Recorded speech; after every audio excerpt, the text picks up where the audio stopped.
Right guys, Jack here, JBF Music and Guitar Lessons. I'm back with one of these analytical reaction videos to the supremely amazing Alip Bata. I've got here Hide and Seek, or Ding Dong's fingerstyle cover. So this guy always amazes me and blows my mind, so let's see what he's got in store.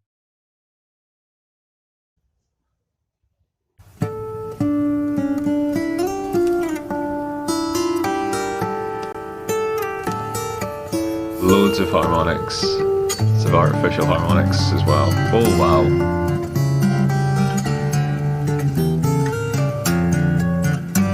Sounds like a classical piece.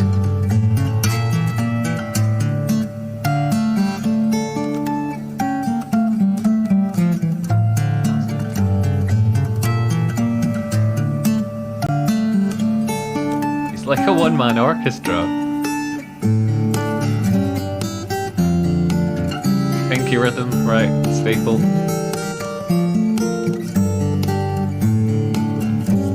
Really beautiful chord progression as well.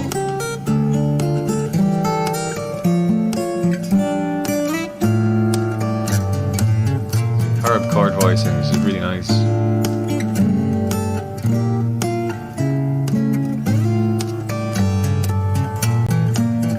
Is this an original piece, or if it's a cover, please let me know.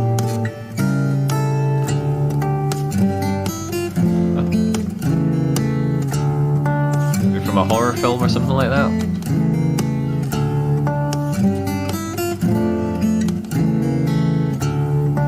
Dynamic control. How hard. Softly plays.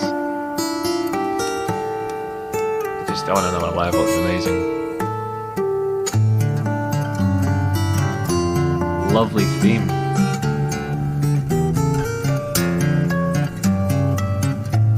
Really strong movement, notes he's hammering on from nowhere, really strong chord progression.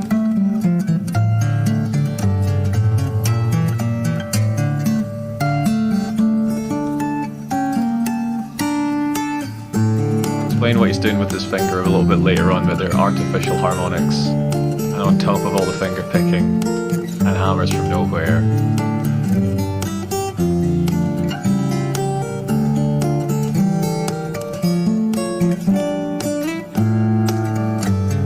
Of the A string there, nice.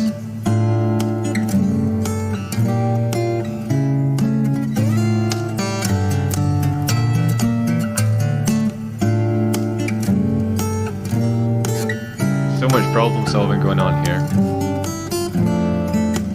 Gotta figure out what he wants to play, how to play it, and then get it to this standard.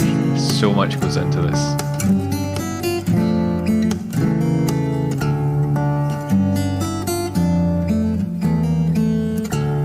Keys in to make sure you can make use of the open strings. Beautiful. The amount of harmonics in that was amazing. I'll just quickly break down what I'm talking about with harmonics. Before we get on to that, if you want to check out my other reaction and analysis videos to this fantastic Alip Bata, you can get them with the eye up there.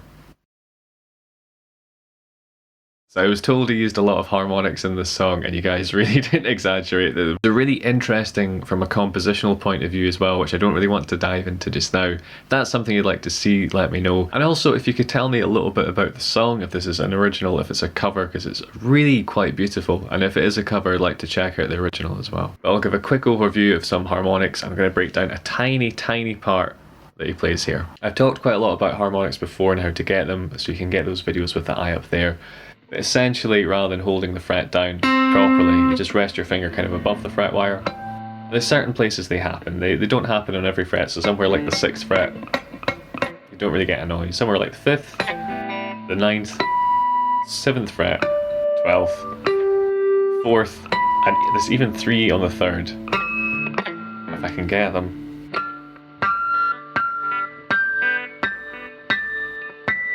So very faint, but you can hear them. And an artificial harmonic is the same idea, except you use your right hand and you rest it lightly above the fret wire. So the ones he gets here are on the 12th fret, on the E string. So you're just resting your finger above the fret wire, picking the string with your thumb. Rather than holding it down, you just get a slightly different sound. The other note he's going for is here. So that would be the 19th fret on the G string, and again, we're just resting our first finger above the fret wire, picking it with our thumb. Okay? So the notes there, we're moving from an E to a D, but using these beautiful harmonics and letting them ring into each other. Okay? Now underneath this he has a chord, and to do this we're going to need to down tune it. So you want to take your E string, tune that down to a D.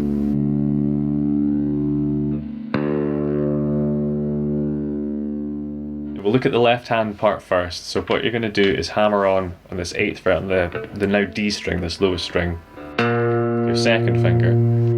Hammering on from nowhere, so this hand doesn't pluck the strings, you just have to use strength and technique. I have covered this before, so I'll link to the video up there. We're then going to use our first finger on the 7th fret, and then we're going to use on the A string there, right? We're going to go over to the D string, and we're going to hammer on the 8th fret with our 3rd finger. And then you're going to go back to that 7th fret on the A string. So you've got this. Again, this hand isn't doing anything, it's all left hand finger strength and technique. At the same time, he's applying these artificial harmonics.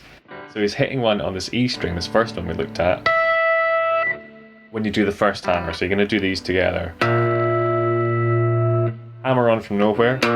Simultaneously do that first artificial harmonic. Hammer on the next note. When you get to this 3rd note here, that's when we do this other harmonic. So we do this at the same time as hammering on the D string from nowhere.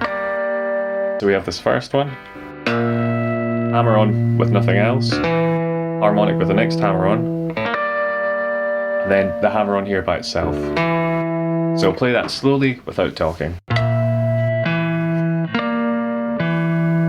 I'll try and get up to speed if I can.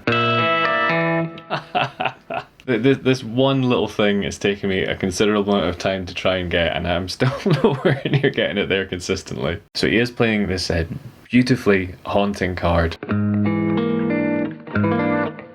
If we look at the notes, we have B flat, E, another B flat, I suppose, and a D. So really, to my ears, an E half diminished or E minor 7 flat 5 if you prefer, but starting on the 5th, starting on that B flat. So the reason we get the D note in there is from the harmonic up here. If you remember earlier, we said those notes were an E and a D. So that's where the 7th's coming in. You can check out more Alip Bata stuff for more general reactions there. Hit subscribe to keep up to date with the channel. But yeah, take it easy guys and have a good one.